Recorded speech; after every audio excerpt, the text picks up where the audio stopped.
Women, we have always been taught that we are natural followers.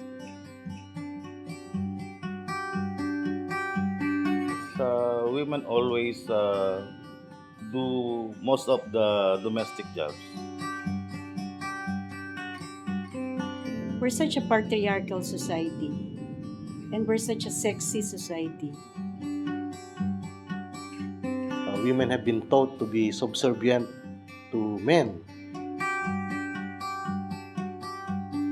There is no gender budget unless there's a gender plan.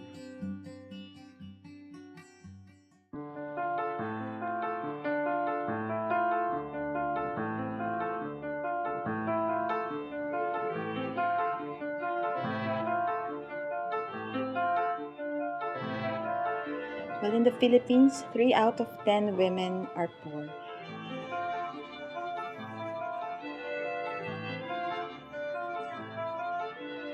Are there more women like me who are dying when giving birth? Every day, 11 women die due to pregnancy-related complications or the lack of reproductive health services. Are there enough opportunities for women to make money on their own outside of their husband's sources of income? They have less access to the land. They do not have control over it. They do not have benefit from the fruits of their labor.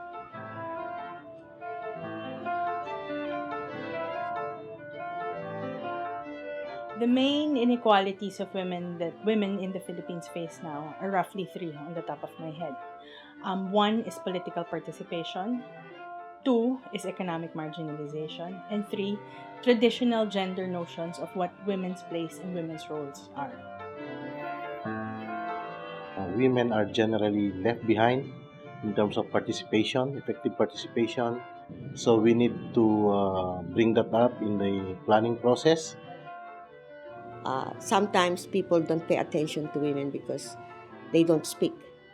But to make them speak, you need a lot of training and consciousness raising. And that is where the budget really comes in. The policy is there, but no one ensures that it's being put in place, it's being done.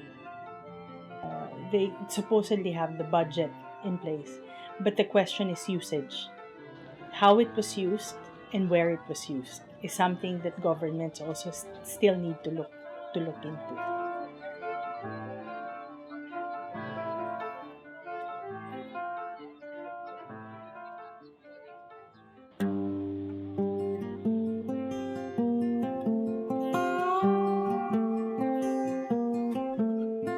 Gender responsive budgeting, or GRB, is essentially good budgeting.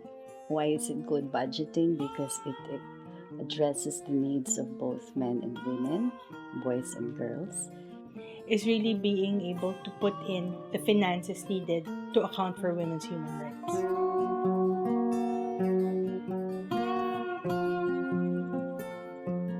It's basically a tool.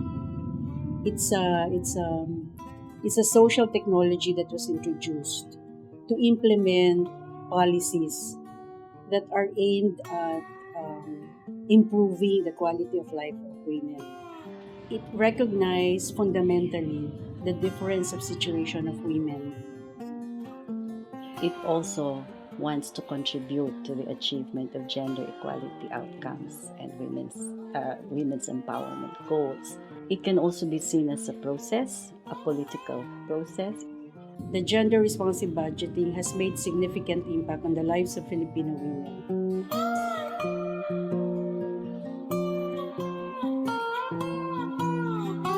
Has brought about changes in the lives of people, women and men, in different contexts.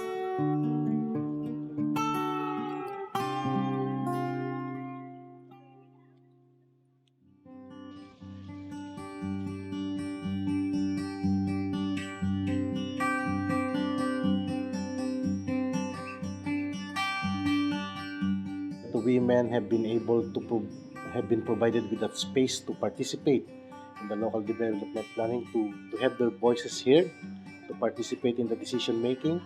The participation of women is good for the whole society. Women become more stronger because of this. This is our instrument to lobby for the government. it is logical that we must encourage their full participation so that they can contribute. I think it's very important. For the women to be given the chance to prove that they are also capable leaders, and by providing them with the opportunity of becoming leaders. Little by little, we're increasing women's participation. It's very good. They are very capable. They are very strong, and they can be very good community leaders. Not only women, because gender in development is not only for women, but is for men and women. What we used to say the needs, but you can also say the rights. Is a long-term goal. We cannot just start and stop. It just means it must be sustained.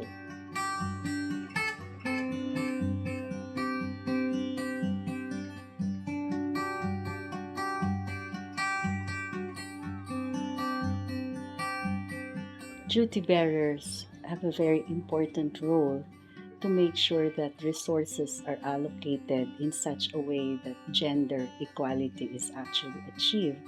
What I needed government to understand first before they went into an implementation of gender responsive budgeting is to really be able to understand what gender issues are to begin with. Only then can any financial plan be effective.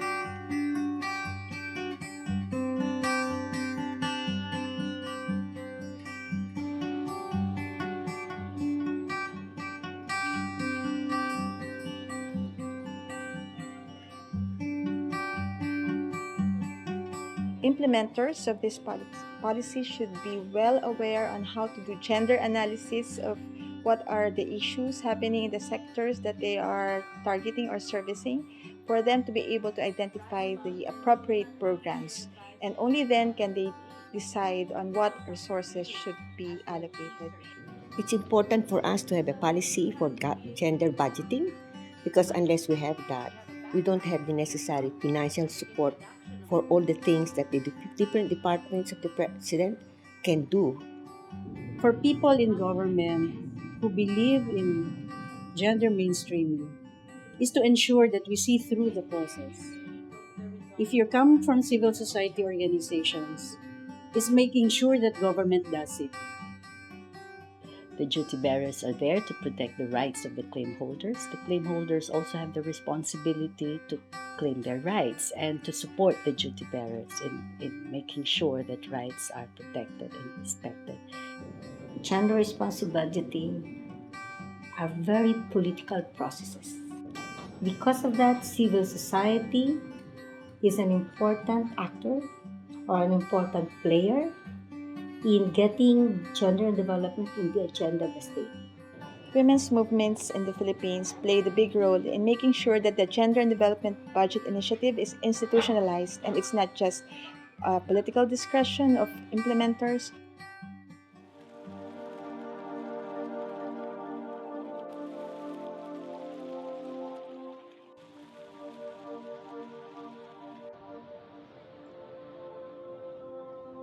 There is no development for any society unless there's gender equality. We already know that. We have already long accepted that. If the duty bearer, the government as a duty bearer, responds, address these issues, then women will have a fuller life. Government cannot do this alone, nor civil society can do this alone. We can only do this together. Women's movement should be ever vigilant to make sure that promises are kept. The government should build the capacity to do it right. You need to make women conscious of their human rights. It's not enough that they know human rights, but development is also organizing women. Women in the world shall be more vigilant to assert their rights, to gather, and to take action collectively. Don't be afraid to give equal opportunity to women because they are partners in building this nation. gender equality is a necessary ingredient for development. Now we have to match that political commitment. Development is for everybody. It's not only for men. Rural women contribute to development. Development should contribute to rural women. You cannot miss anybody because development is for all men, women, rich or poor,